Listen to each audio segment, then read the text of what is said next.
Haleluya, haleluya. Kama mnavyoona maaskari wa Bwana wako barabarani, wamebeba maspika namna hiyo. Kwa njia yote injili ya Kristo itahubiriwa, iwe ni kwa gharama zetu, iwe ni kwa nguvu zetu, injili ya Kristo itahubiriwa.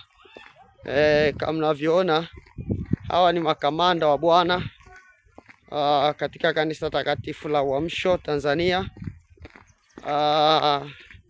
Hapo unaona wanabeba hivi mahala baada ya kuona kwamba alipo gari halipo, lakini pia hatuna pesa ya bodaboda.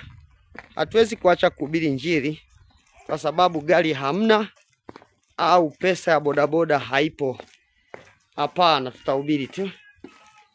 Tutahubiri. Oh, haleluya. Namna hiyo. Taratibu kwenye yako kamlima. Sawa kabisa. Sawa.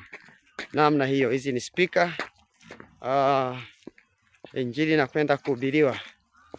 Injili inakwenda kuhubiriwa bila kuangalia mazingira yoyote. Hapa ni mtaani.